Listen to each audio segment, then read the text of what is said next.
In today's video, I want to look at some miscellaneous punching techniques, but I want people to bear in mind what I said in the previous video, that each one isn't about techniques. So that creates a bit of a dilemma. If you're just teaching techniques, well, that's just like any other martial art, and each one isn't. Each one's something else. It's not even a martial art as such, it's something bigger, something prior.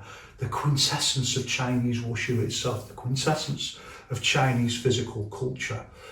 That's quite an abstract concept to get at, and particularly to unfold that experientially as real physical knowledge takes time, and it's a bigger concept than it seems at first. It unfolds in multiple very interesting directions. But the easiest way to understand it is to think about core movement principle skills, and for the moment we can just pretend that it's that simple. Something that's prior to movement itself. So you can think about it like an aesthetic of movement. It's not quite that, but a way of moving that we then add techniques onto. And that's the quintessence movement principles are a lot harder to develop than technical skills. And that creates some problems in terms of the pedagogy if we want to teach those things at the same time. And there's very good reasons for doing that. So back in the day, the old way of teaching was you'd try and work on developing quintessence movement skills, and then techniques would be very limited and you would just add those on at the end. And if anything, like Wang Xingjai says multiple times, it's not about techniques, it's about the ability to issue force in any direction with any relevant part of the body. And I think that's a little bit of a misleading way of thinking about it. In reality, it's not misleading. When you develop that as physical knowledge, then it makes sense. But as a concept, it makes you think that you don't really need techniques. And that's quite dangerous. And I think this is something, well, I don't think I know, that this is something that Wang Xingjai was aware of, but he didn't address it enough. So he writes a little bit about meeting people who've got a very high skill level, and then you need to have a higher skill level. And I think once you've acknowledged that, then you really have to go with that and expand it. And we find ourselves in the modern world where the people who've got advanced skill sets are so advanced that you can't say that just the ability to issue force in any direction is going to be enough to deal with these people.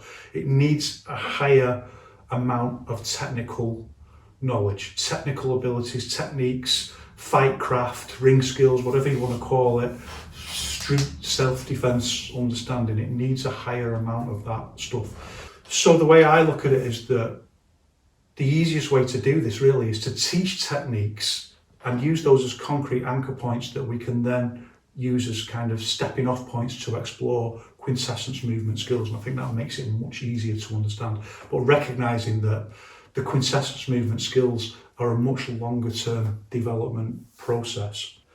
And the second thing that needs to be understood from that is this idea of intuitive, the ability to intuitively release force. And remember that I said that that's not the same thing as innate. So there are people who will tell you that, if you just do standing, then somehow you will develop an ability to fight, to use, somehow as if those techniques are inscribed in your DNA or something like that, and by standing somehow, or you access some mystical force. If you just do standing, that you will develop a magical power and you'll just do that and someone will fly away. And there's no shortage of videos demonstrating that kind of thing, and there's no shortage of people who are prepared to take your money, and there's no shortage of people on the internet talking about this kind of magical power that they've supposedly developed. What there isn't, though, is any evidence whatsoever that any of them could use it ever in any kind of live scenario. So that's all fake. And to get to the real thing, you've got to disappoint your expectations about that. So our key technique, the way is not far from the people. Our key conceptual technique that we use to unfold real skill. And one of the things that the real structural movement paradigm is designed to do is to make it easier. And to understand that, we need to build on two of the key concepts that I began exploring in the previous video. One is the idea of accelerated learning, and the other is the idea that all the elements of each one are designed to be structurally sympathetic to one another, that they link together, and that when you do learn one thing, that very often teaches you 50 other things. And that might seem a little bit abstract at first, but the idea is, in simplest terms, that if you want to learn how to intuitively release force in every direction, well, that's not just going to come from standing. Standing is going to aid that process in ways that we'll talk about another time. And the way that we do that is by understanding that there's a limited way of releasing force. Just like in the old Wushu text, they say opening, closing, up and down. So they usually get it down to 4, and that there's a range of techniques that we can learn around that, and then everything's broadly very similar. So the ability to intuitively do this is a learned ability. It's not innate, it's not written in our DNA. It's intuitive because we can access it, and what we do to make it easy to access is we make the curriculum structurally sympathetic. The way we do one thing is the way we do 50 things. So there's a limited way of doing things, and once we've kind of learned all those limited ways and different variations of them, then the intuitive ability kicks in. And we'll do a simple exercise to begin thinking about this. So let's think about basic jab. And let's say we've got this basic jab like this, and then we change it and we punch 45 degrees to the side like that, and then 45 degrees to the side, 45 degrees up, and 45 degrees down. With every one of those postures, it's the same movement, it's the same structural movement. There's structural sympathy between all of these movements. So it's exactly the same movement, just a slight variation in the angle of the arm.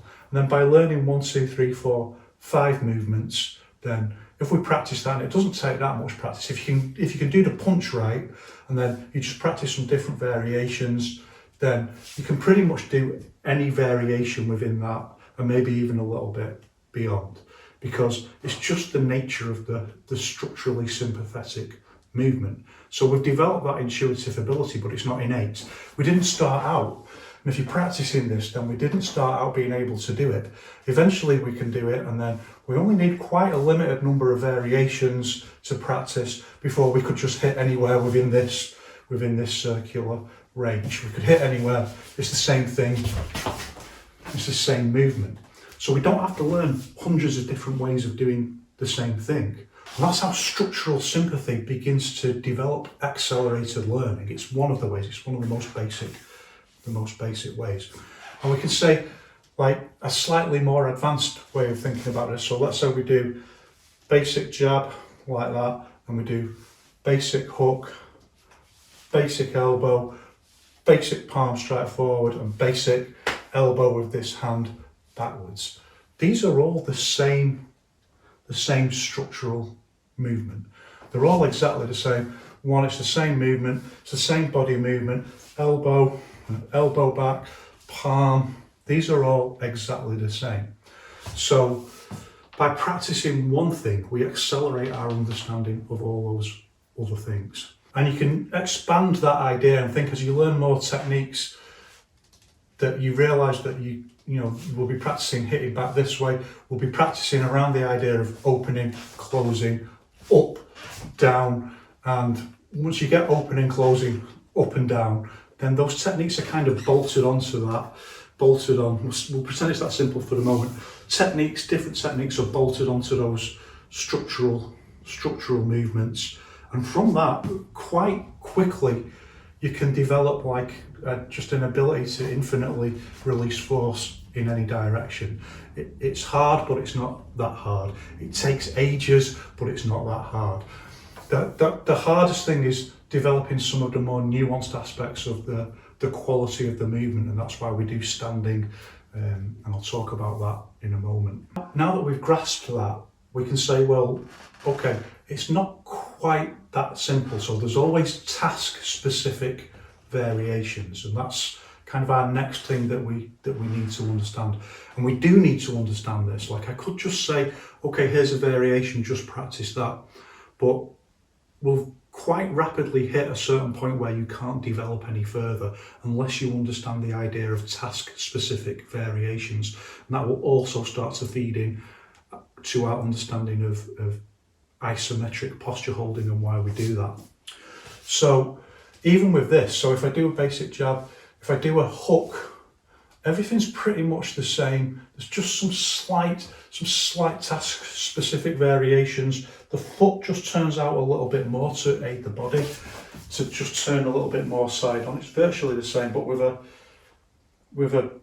a jab it comes out that far, and then with a hook it just turns in a little bit more. And that's just to aid the body turning round into the, and that's just so that you can generate more force. And that's the other thing to recognise and acknowledge, that what we're doing here is laws of physics. It's not magic powers. So slight task specific variation, so the foot, and then we're also going to feel like there's a different point of the body that feels the strain. So, you know, we are a physical system, so our actual ability to withstand shearing forces is an important part of this equation. When we do a jab, the force is pushing back more on the shoulder. When we do a hook, there's more pressure on this area because it's like a lever, kind of lever effect. So there's more force going back into the joint like that. So the joint's taking more of the rebound force with a jab than with a hook. With a hook, this muscle group is taking more of the force. So you can't just rely on the bones to transfer more of the force backwards. So that's a task specific variation. And that's also why you can't ignore strength, because you might hit like that, and if you, like Zhao Dancing says, if you feel that the muscle is weak, then that's a good opportunity or a good point where you should do some weight training to build the strength in the muscle. It's not enough just to have good technique. You've got to be able to withstand the power and the shearing forces that you're generating. Now that we understand that all of this is linked together, that there's all of this structural symmetry, and that's the phrase that we use to conceptualize this, that everything is based on very, very similar things. Should say, I suppose, like there's a difference between, like, structural symmetry is that these are all very similar movements. Structural sympathy is the idea that when you're in one movement, then you can shift to another movement, and that all of these movements just lead into a almost kind of robotic, but we're going to talk in a moment about why they shouldn't be quite so robotic. But that's what we call structural sympathy, that all the footwork and techniques just lead into the next movement, a little bit like a kind of modern dancer. And that other technique that we talked about, the idea that the routine can be complementary, that when your foot's like that, you can change like that. So we'll just recap. Like Confucius said, it's good to recap your basics, see new things in them. So that's complementary routing. Structural sympathy is the idea that every movement can lead into another movement because it's all based on the same paradigm.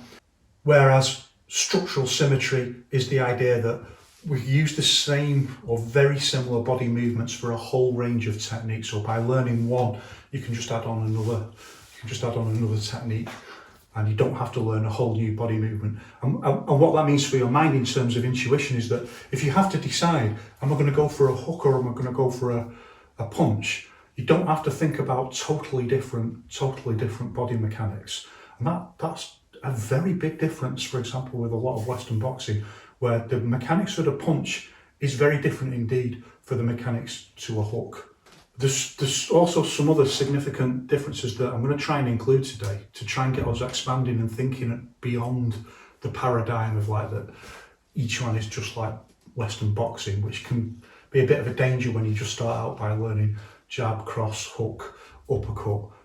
So I'm going to add in a few more techniques onto this that help us understand a little bit more intuitively these ideas around structural symmetry and structural sympathy.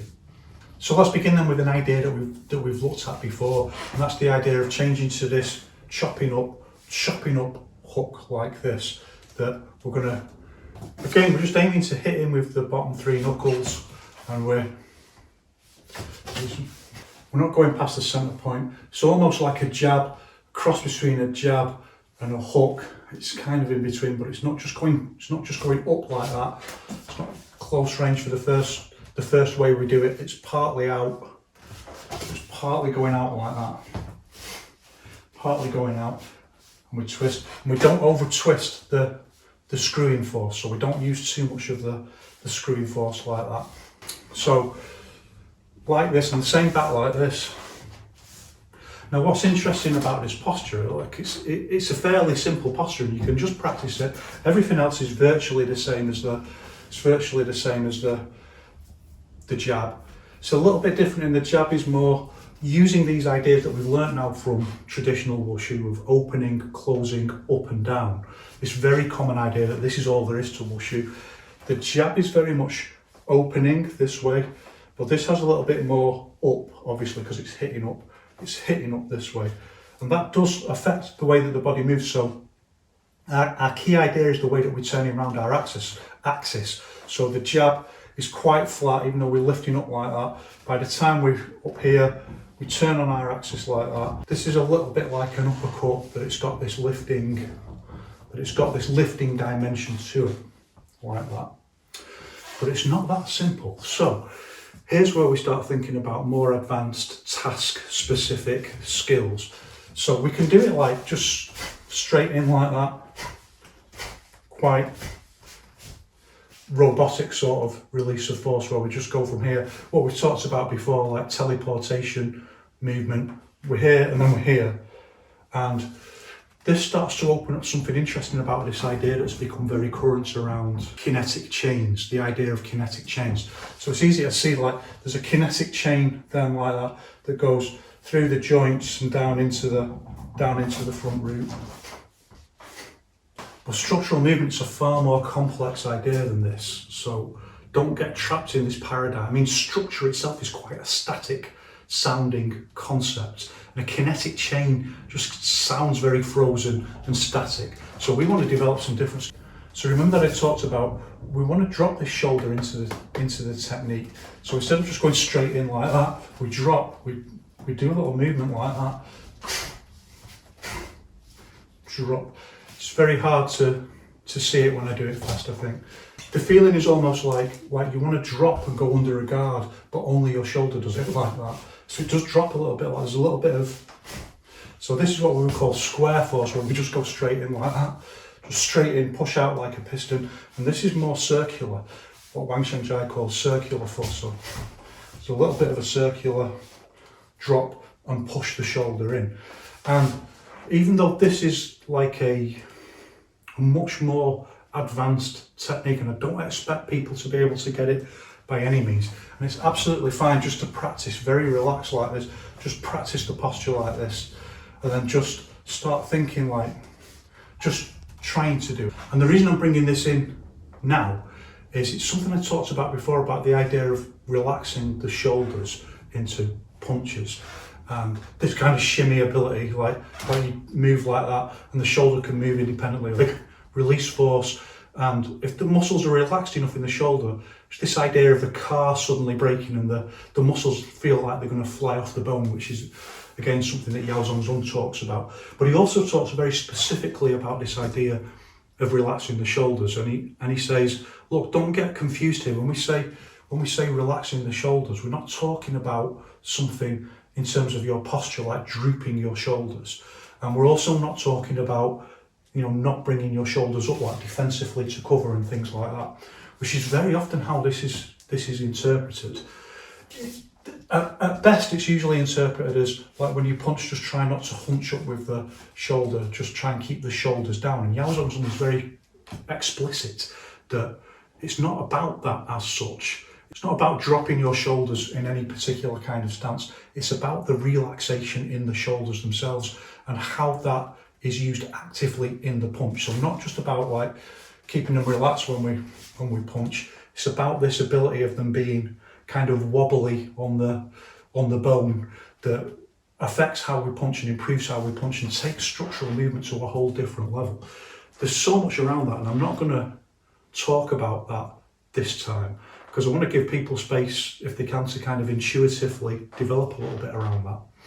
But what I will say is that we need to understand this now, because it links in so directly with first of all, we'll reach very quickly a point where we can't progress if we don't get this ability, but it also explains a lot about what we're trying to do in terms of standing. It's one of them, it's not the only thing by any means, but it's one of the very important things that we develop through standing. This ability, not just to relax, but to control and use these shoulder muscles in a more advanced way. So remember when I talked about the idea that the tension in the big muscles in your legs is actually controlled by intention. And think about that word, intention. It's quite interesting, isn't it? Intention, we hold it in tension. Your mind actually causes that. And that by letting go of it, actually it's not just the muscle relaxing, it's your mind letting go. And then I talked about the idea that from there we can see that there's connections between the mind and muscles in ways that we don't understand. Parts of the body that we think can't be activated or controlled by the intent. It's easy with joints because joints are obviously controlled by intent, but parts of the body like muscle groups that we think there's no connection there, or it's so deeply, it's this fake idea of a lizard brain or something like that. It's very deep, but the idea of a lizard brain is just another way of making us divide ourselves into different portions. It's the enemy of thinking like whole body connectivity. Whole body connectivity, it's all connected together. Intention, body is one thing, it's not divided like that. I digress. That we can control different muscle groups, and that's what we want to develop with this, with our shoulders.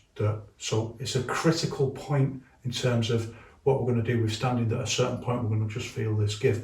But for now, we want to feel like we just relax these muscles here, and we relax the shoulders, and think about this, getting this movement in this, and dropping down and dropping up. And the reason I'm particularly emphasising it in this movement is I think it's easier to get it from this.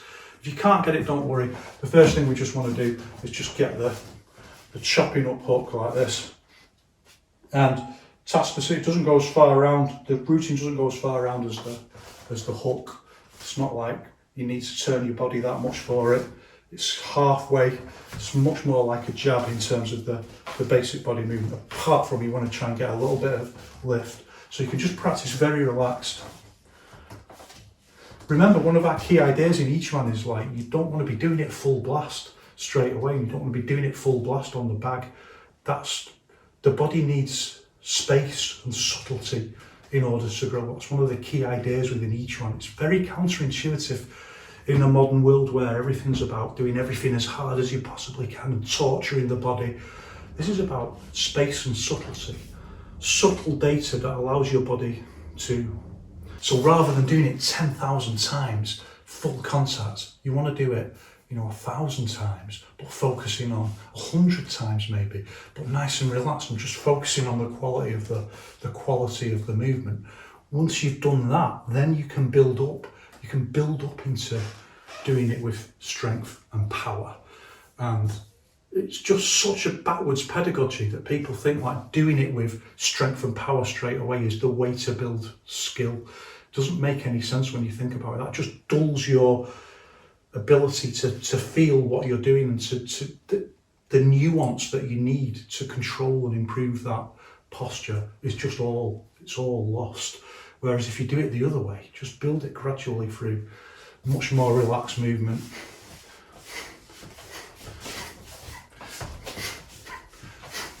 And then you can just start building up the strength.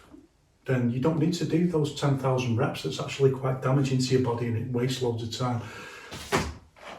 One of the things about this stuff, one of the things about health and each one is that cultivation takes a long time. So you need to maintain your body health over a longer period just to do the training, just to explore this amazing journey of each one. So do them quite relaxed and just try and get this. And then if you feel like you can, if you just have a bit of an experiment of trying to just drop the shoulder into the and just start feeling like let's say it's this simple at first, just try and get the shoulders a bit wobbly, like a bit shimmy, like that into the movement. That's a more advanced use of your body. It's far more advanced than the idea of a kinetic chain or something like that. It's much more active, uses much more circular force. Now, just like I promised, we want to go further than just kind of Western boxing concepts with this. So what I want to do is add on something else, and this can kind of expand our learning a little bit. So we're going to do the uppercut like that, and then what we want to do is hit in with the forearm. This we want to just hit out. So we want to go 1, 2 like that, and just release force like that. Such a small movement. I don't expect anyone to be able to do this with power straight away. What it is, it's giving your body a little bit of a puzzle to start thinking about this idea of up, down, open, close. So this is, it's a little bit open and it's a little bit up, and this is just open. This is what we mean by open. And the idea is you're going to hit in with this way, 1, 2. And there's 2 ways to do this. So the first way to do it, and it's the way you should start practicing it, is 1 and then relax, and then 2 out. 1, 2, 1, 2. And what you're seeing here is structural sympathy, that one movement doesn't stop you from doing the next one, it aids you in doing the next movement. One movement is favourable to the next movement. So 1 and then 2. 1, 2. And again, this means that your intuition can work better. So stop thinking about intuition like some kind of primordial thing that you access, and start thinking about intuition as something that you train. It's a trained skill. So 1, 2, it makes it miles easier for your intuition to do this. So we can do it a little bit faster, this way or this way. So 1, relax, and then 2, hit. And when you're doing that, try and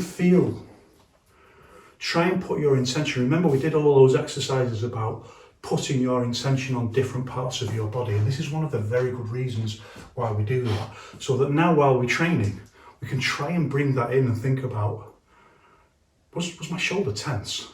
Because to get this right, it needs to be relaxed. If your shoulder's tense, it will become a barrier to doing this posture, particularly doing it fast. It will become stiff like that.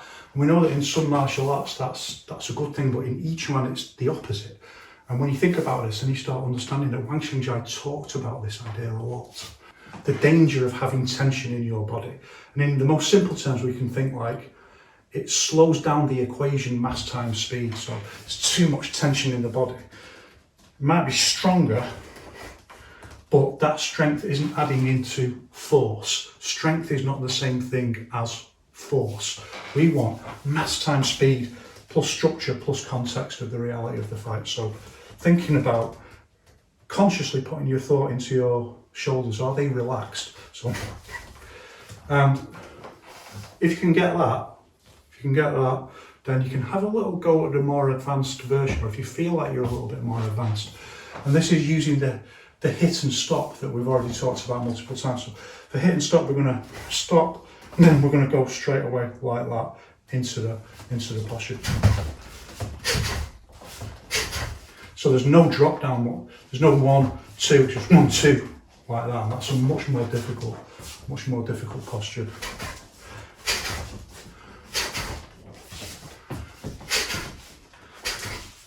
And I know when I do it, it looks mad. But when I do it, you can see that that's the real thing. You can see, that's it. You know, that's the paradigm that we're trying to get structural movement. It's so much more interesting than fake magic power bullshit. It's so much more interesting. It's more challenging. I mean, we're going to have to leave behind 95% of the people who say they're interested in each one, because most people aren't going to work to develop this skill. But what they can do is enjoy it a bit and support those who are going further with it. So please do that. Hit and stop. And look, and this is what we call quarter rooting. So the root doesn't go down, the foot doesn't go down like that. It stays up, 1, 2, and then it just goes 1, 2 like that, a little bit like it's just turning quarters each time. So you've got to open like that. It doesn't look that powerful, I have to say, until you see it done on a bag. I've done this particular combination, but you can see me doing all these techniques on a bag. The power you can get on the bag, the power you can generate doing this, like it belies it. When you see it done on the air like that, you just think that the power can't be in that like that. But when you see it done on a bag or done on a person, then you see the power that's actually in a movement like this.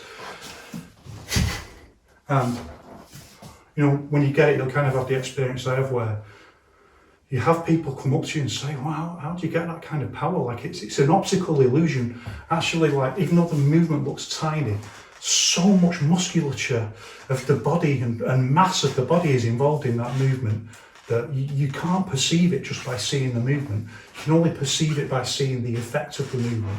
So people think like, wow, it must be magic. So practice that, practice it off the spot, and then practice it. It's fine to have a little bit of a moving. Remember, everything we're trying to do is to maximise force, and moving the whole body weight in is a good way of adding extra force, but you can also do it moving back like that and try and get that. But for beginner stage, just practice the 1, 2, 3. You can do it like this: 1, 2, 3, step, 2, 3. You know, 1, 2, 3. Just using the different footwork steps. Remember this idea of the infinite curriculum. You've got so many different steps that you can use and practice this with. And then try and get that if you're a little bit more advanced. And then no matter how advanced you are, try and get 1, 2.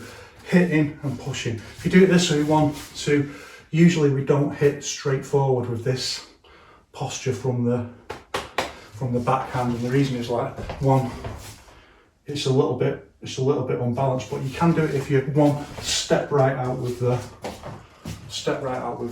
foot. 1, 2, that way. Usually we just go off to the side like that way, like that. Use it for that. Use it like that. I'm rushing that a bit, I think. 1, you can do step and step in like that, but you just find that you're a little bit off balance. The problem will be when you hit. Then when you hit and realise how much force there is in it, you can just ping yourself backwards like that. That's why the structure's got to be rooted. That's why we have this concept of rooting, that the power you generate and transmit has got to rebound back from the floor into and not just push you over like that. The next posture that we want to look at is the overhand, what's sometimes called the planting fist, like that comes over like this and hits over. To see it done sometimes much lower like that. Doesn't really make any sense to do it that low, but we do see it like that sometimes. But the idea is lift, we'll talk about what it's for in a moment, but lift and hit down like that. And again, there are technical differences in what you do here, so there's task specific difference. And remember, open, close, up, down. Here we're going to use down. So think about what it's for. First, someone's got a guard, and you're going to hit over that guard, and you're going to hit down into the body. We'll talk about where you hit in a moment, but your arms might be on top of their arms. You know, you might pull one up like that and hit and pull like that, or you might just be sparring and you just go over and you hit like that over the top. So what we want to do is we want to go over and then we want to drop. So there's a little bit of like an illusion for ourselves here, that we think like we want to rise up so that we can drop down, and it isn't really like that. We just want to go up a little bit on the root, just actually exactly like we would with a jab or something like that. Just like for me in my mind, it feels like I'm rising up with it more, whereas I filmed it and looked at it and I'm not at all. It's an illusion because the arm goes higher and then drops down, so it makes me think like I'm lifting up higher in the first place. But what we're going to do is we're going to go up, and then this is what in the old days used to be called sinking your chi, or just dropping, like down. Opening, closing, up and down, down. This is down like that. And the reason we're doing this is that this is not a very strong punch. So usually the idea would be that we're just going to clip over the top and hopefully, all being well, just catch into the jawline, right along the jawline. Separate the bottom of the jaw from the top of the jaw. That would be the idea, you know, the perfect. Maybe catching to the temple, you know, maybe. Worse, I suppose, is the right on the bone of the jaw, because then you're hitting him with the sensitive part of the fist again that we've talked about before. And that's not that powerful. It's going to hurt. It's going to be effective, but we always want to maximise. We always want to maximise the results. And by just dropping the weight in with it a little bit, we can add extra. Look at what I'm doing. It's just this equation. Mass times speed is force. That's all it is. We're just adding more. Just adding more into that equation with that dropping, moving downwards posture, that sinking posture. So we go like that, and we spring like that. So you'll have probably seen, if you're interested in Yiquan, loads of videos talking about Zhang and getting this kind of springy ability like that. And this is one of the things that you would use it for. And for that, you need this kind of ability that we've talked about in the other videos of developing the springiness around the quad and so on. So just like over and hit and sink with it like that. Now, the differences here are the front foot is just like as we drop down into the punch, it's just like the hook, turns about the same amount and the body turns about the same amount. But one thing that's really different is the back leg.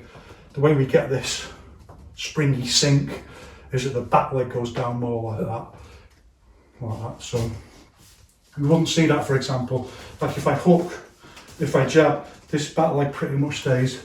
It's springy, but it's solid springy. But where I do this, it goes down. You see, it just goes down like that. You can also hit it into the body. Bare knuckle might be a little bit more effective. If you miss the head, try and hit down into the body, but it's always like a buckle risk for the wrist if you do that. Backhand's the same but different. Key concept that I always use. So again, we're going to lift just like it was a back hook, and then it's the front foot that has this kind of, well, they both do it really, but the weight is more on the front foot, this kind of springy sink, like that. You've got to be wary not to go over too far like that, and just hit over like that. If we were to use our key concept of sympathetic rooting here, we could go 1 and then 2 like that. So the movement just sympathetic root, this kind of Elvis movement. But we want to use our structural sympathy, that from this position, it lends itself to other movements, and some more than others. So we want, very much like before when we went 1, 2, now we want to go 1, 2, and we want to hit out like we're hitting out this way. First of all, just practice it. So you can see what I'm doing here. I'm talking to different levels of learners, people who were right at the beginning, and then people who are a bit more advanced. So if you're right at the beginning, just 1, 2, just open like this. It's opening. This is down, this is open. Like that. And same that way.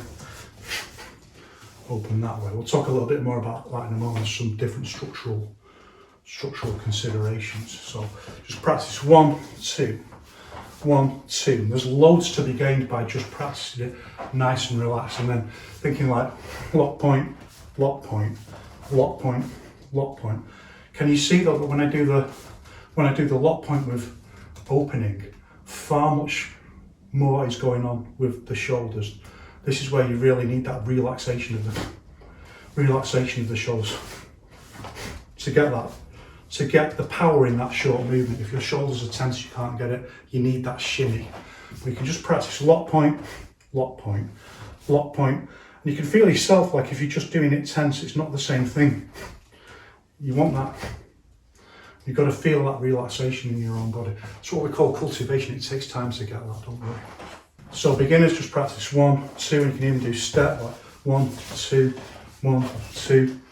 Intermediate, start thinking about the relaxation of your shoulders, like 1, just trying to get that, just letting them go, let the tension go. Just remember, like when we did that posture standing, the tension letting go in the knees, the thighs. Now we need that in our shoulders. Remember I talked about it takes a lot longer to get that.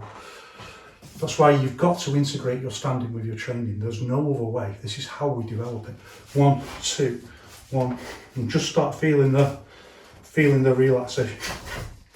And then as you get a little bit more advanced, then you start thinking about the hit points and the task specific skills that you need to use in your hit point. So with this one, it's in the nature of the structure that it's quite strong, that we can just hit out flat like that. Just hit it out flat. It's not quite the same when we hit out with the hand this way, where we're opening like that. Where there isn't as much structural support for the arm. That is fully structurally supported. See, everything's in line with my shoulder. See how the elbow is pushing back into the shoulder.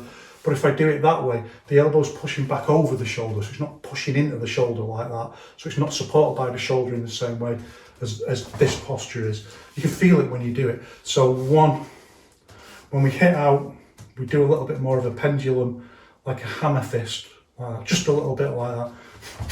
So as we open, we're just adding a little bit more, slightly a little bit more up to the lock point. And again, we can do it in the 1 and then 2. 1, 2. Or we can try and, there's less of a, it's in the nature of this movement that you kind of up and you relax the shoulders back down a bit into that, so you can see it a little bit more clearly that you're doing that. Here it's 1, your arm doesn't really drop and then go back into it, so it's just relax. 1, relax, 2, into the thing. 1, 2, 1, 2. So there's a little more of a pause than a drop, like that.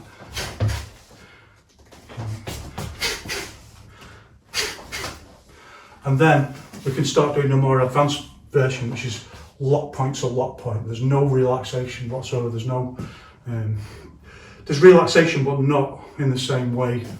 The shoulder relaxes and then goes into the next one, but that's more advanced. To look at, it's just 1, 2, like that. This way. It's not a particularly super powerful pump. You know, it's the concept I want to get across more than the technique. 1, hit over, and this is maybe like hit under the chin, something like that. Just because the arm's there, hit under the chin and then 1, 2, lock point, like that. When we do it with the backhand, there's just some slightly different considerations. Again, we don't want to overbalance.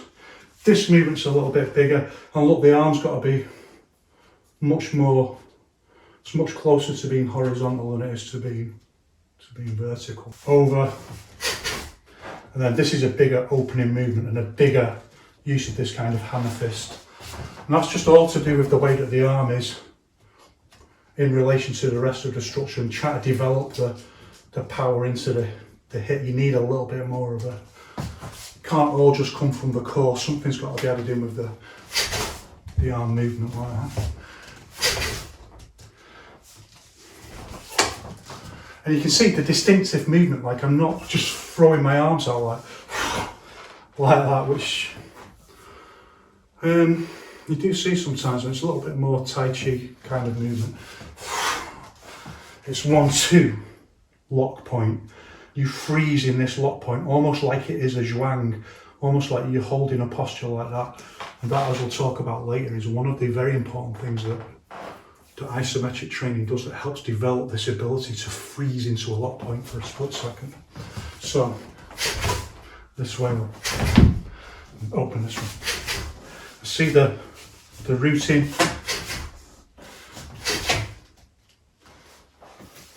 You develop it intuitively, but I think it helps to have someone break it down and explain it. Next is a similar technique in essence, but not necessarily in practice, and that's what we call the big overhand or the mountain chopping punch. So you're going to take the top of a mountain, and that's where we hit in like this, and the arm is flat up like that. It's a very powerful punch. 1. And this is all about balance and how you use the how I use the routine. Very often we'll do it with a step just to aid the balance, but off the spot. 1, so the foot turns all the way around like that to balance this posture. That's pushing back like that, and hit over. Again, just start very relaxed. The important thing here is to feel the control of the balance. 1, yeah.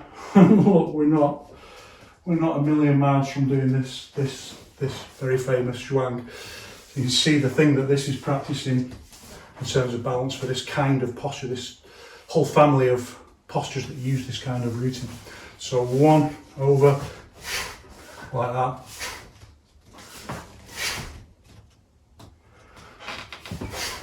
Lean over the other way. Relax first, 1. And this really pulls back, like you're pulling something back like that. Remember, the movement on the left begins on the right, like you're clawing something like that. And step in like that. And use all the different footwork variations, just like moving in. And then, again, for the more advanced people, what you want to then do is start focusing on, are my shoulders relaxed into this? Am I getting that shimmy, that micro shimmy in the movement? And again, like I can talk about it till the cows come home, but it's something you need to feel. You need to feel that relaxation, that the muscle just bouncing off the bone when you.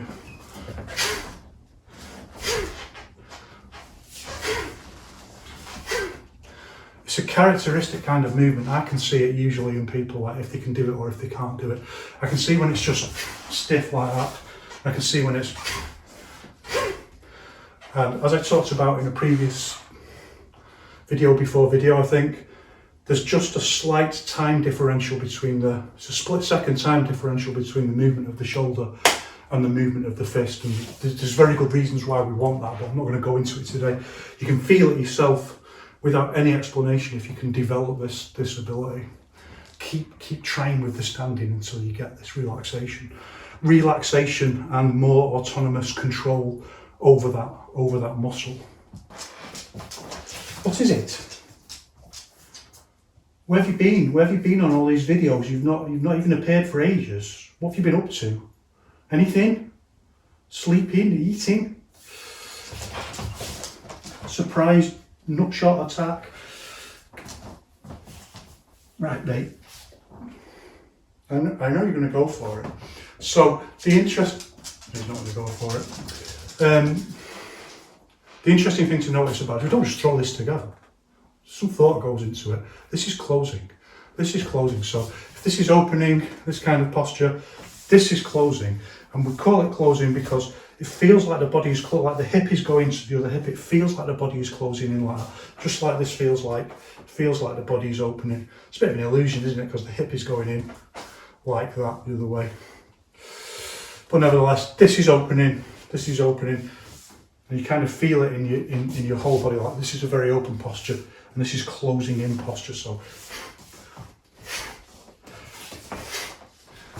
you can practice all the different stepping in and all the different variations.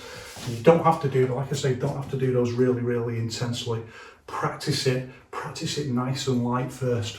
Give the body space, give the body subtlety. Next, what we want to add in is our next thing. So we want to go 1, and we want to continue with closing. We want to go even further with the closing energy, and we go 1 and changing. Like we're going to hit him with it's not hitting down, planting fist, but I mean this is structural symmetry that it could be that. We want to hit him with the elbow this way. So we're going to go 1, 2, hit him with the elbow. This doesn't stop him, and then straight in with the lateral elbow. So practice nice and light first. 1, 2.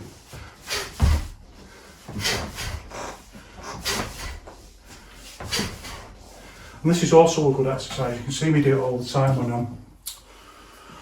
when I'm doing drills, all the videos of drills that I put up. One of the things that I do is break the rhythm.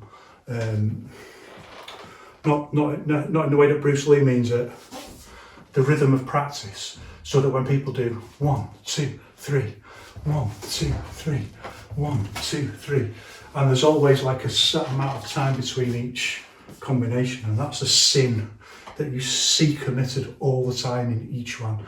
So what you should do is just have it in your mind, like go 1, 2, 3, 1, 2, 3, 1, 2, 3, you know, and just change you just imagine in the middle of, when you feel yourself, you've got too much order in your drill practice, that then you just break, you just suddenly go. You should do one when, before you would have had a little split second break, so, you know, 1, 2, 3, 1, 2, 3, 1, 2, 3, just occupy that space. That's what you've got to do then in sparring. You've got to bring that into sparring just when it seems like there's a natural agreement that we do a few techniques and then we have a bit of a space, and then you've got to control that and dominate that space. 1, 2, 3, you think we're having a break, boom, boom, boom, I'm in. So little side thing there, but that's what I was doing then, like 1, 2, and don't worry, like sometimes the technique won't be perfect, but this is about training to that 95% point. Sometimes the technique is good enough. What you need to work on then is other things, like just being able to do it a bit more chaotically. So that kind of drill training is very good for that.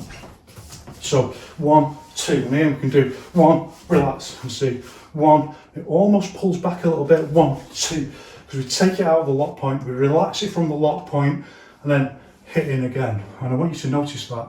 I'm not going to go too much into that today. That's a really, really important concept that we're going to come back to when we explore more about this idea, this key idea that Yao Zhongzhun tells us about using the shoulders, the relaxation in the shoulders. So 1, 2,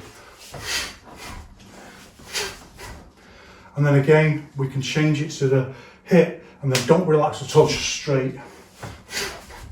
When I say don't relax, I don't mean don't tense, I mean don't just relax it back out of the lock point. Stay in the lock point and straight into the next lock point. Using this, remember, this is structural sympathy.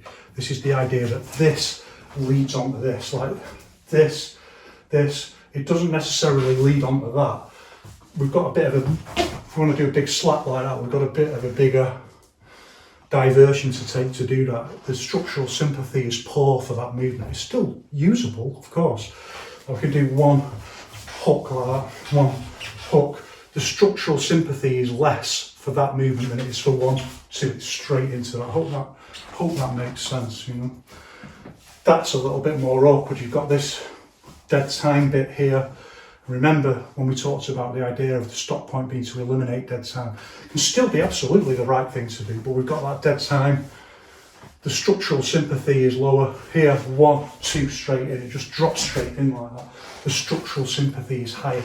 So hope people are like starting to see the sophistication of this whole concept, this whole structural movement concept, like the genius of the Yiquan revolution, just how brilliant it is. And this doesn't need any excuses. This doesn't need any insults. This is something that everyone can benefit from. Water nourishes all things. Our advanced practitioners, then we bring it to the lock point and then we change into the, and don't try and keep the arm like, it's over like that, but don't try and keep it flat like that. There's too much pressure on the shoulder. 1, 2, the arm bends in like that a little bit across, because that's, again, when I talked about the importance of thinking about your body as a structure and it having its own rules that you've got to comply with. You don't want to do it too flat, that's brittle. If that just gets pushed like that, then you're going to be in trouble, but that's much stronger, so go.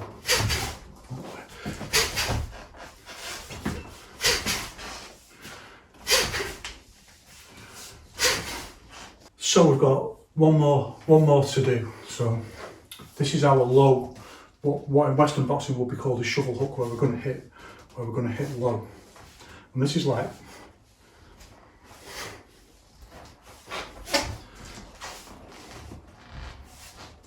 now we start seeing another really important aspect of Chinese physical culture as a pedagogy.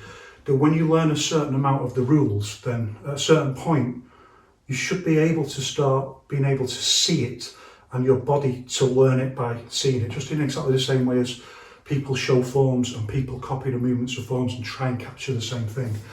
It's not necessarily the same thing that you see in boxing, not to the same degree, I think, because like the structural principles we try to get across are quite, I don't want to say fixed, but they are optimized, so we don't want people varying too much from them unless they can scientifically explain why you would vary from it. So try and get it from looking at the posture.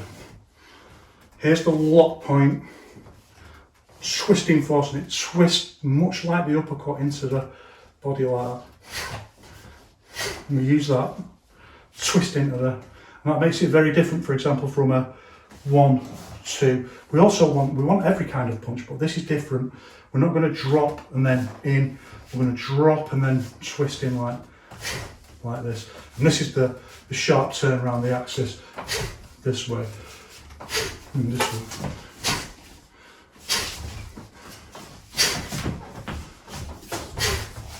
Again, it doesn't look like anything on the air, and I think this is one of the problems with Yiquan. Sometimes the stuff that people are doing is too light, I have to say. But even when you do it with power, like, it doesn't look like very powerful in the air, but when you see it done properly on a bag or on a person, you say, right, actually, it's an optical illusion. You just don't see how much of the body force is going into, how much of the body mass is into that punch. Fortunately, there's plenty of videos of me whacking a heavy bag, so you can see that I really can deliver the power with these movements. Same for the back, and this hand twists out. It's almost got a little thing on it itself like that, a little screwing force. And it doesn't, notice what I'm doing here, it doesn't come to the centre line. So this rule that, again, stifling orthodoxy and just sticking to the rules for no reason. Even a dead fish can go with the flow. Don't be a dead fish. Think for yourself. This punch doesn't go to the centre line, it goes to the side, because it's hitting into the side of the body like that. So it doesn't go to the centre line. We need it to stop. Remember when I said in the last video that you'll do it how you drill it. You don't want to drill it imagining you're going through into the centre line. You won't have achieved the correct lock point at the right point when you do that. Or you'll have less chance of doing that. It will go wrong more by definition. You'll be trying to punch through someone's stomach rather than try to hit in. It's what we call shocking force. We don't want to punch right through them. You just want to hit in like that.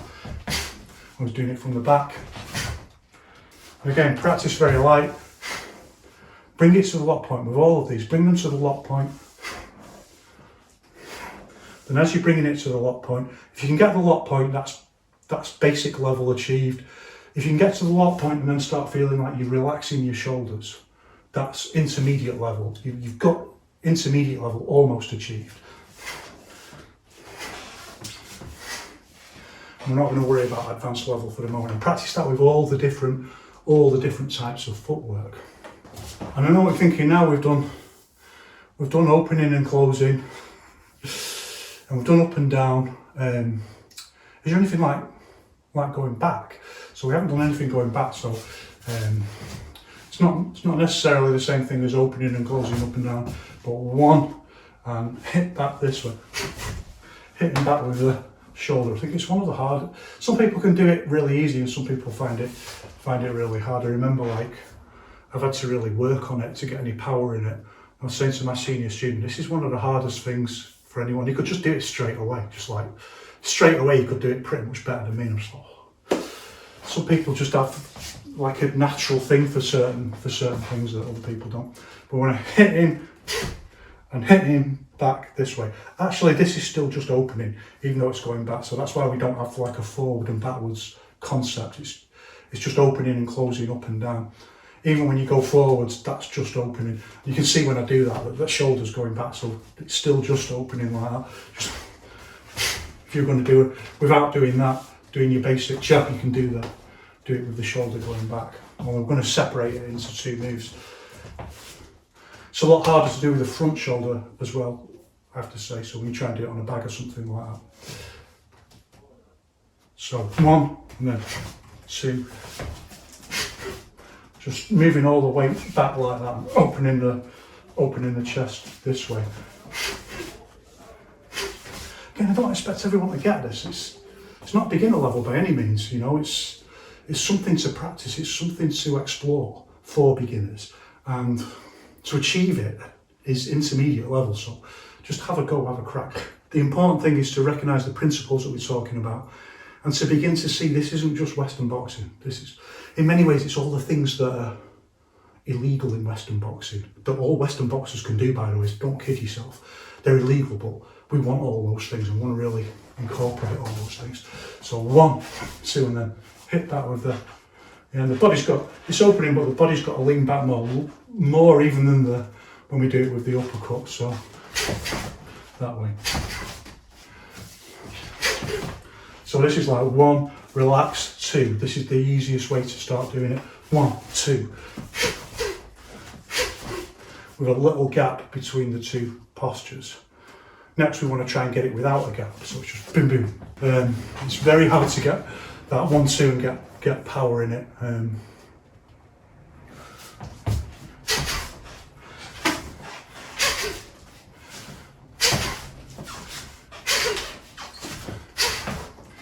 I think I've got some video of doing it.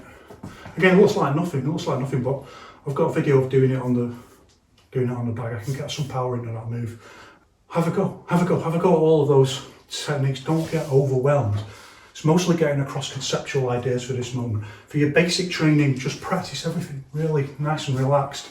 Just work on it and just keep in mind the things that I've been explaining. Believe me, for the most part, the reason why I've included those extra things is to integrate our understanding of standing, that why we need standing. Don't want to talk any more about that. I've explained mostly what I wanted to say about that, but we'll bring that into another video later on as we begin to explore more sophisticated forms of structural movement paradigm. Okay, that's it for today. I hope that was helpful. Thanks for watching. I appreciate it tremendously. One love. Spread the message. Water nourishes all things. So competition with nothing. Okay, see you next time.